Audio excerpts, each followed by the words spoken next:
and welcome back to Mind and Seek. Thank you so much for joining me. What we'll do today is we'll talk about who I am, the emphasis being on the I. Because this particular topic could be a little bit tricky and confusing, I will do my best to separate the two different I's I'm referring to.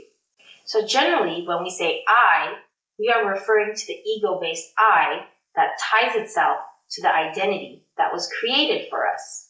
So for example, when we say, I want to go shopping, I want a new car, I want those expensive shoes, what is it that we're hearing? We are consciously saying it without putting much thought into what it really represents.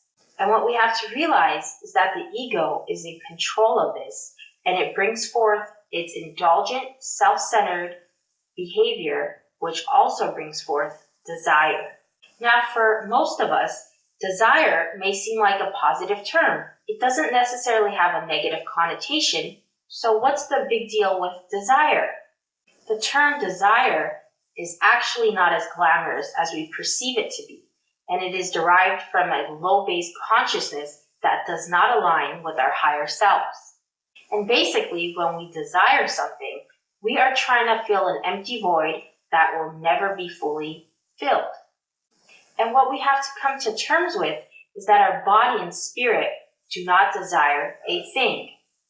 Anything that we truly need, we have at this very moment in the now.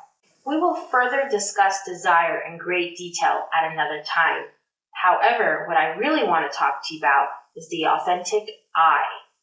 This I taps into our cosmic consciousness and truly aligns with our true nature and intuition. And it has nothing to do with superficial identity, and therefore can't be used very often.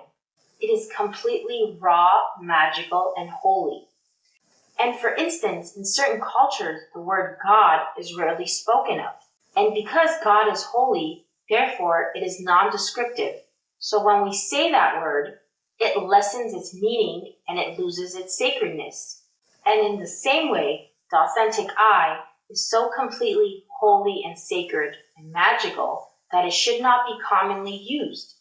This I does not have desires, fears, wishes, and hopes. It just is fully complete. It does not rely on the ego. It is part of the cosmic force, and it is truly who you are.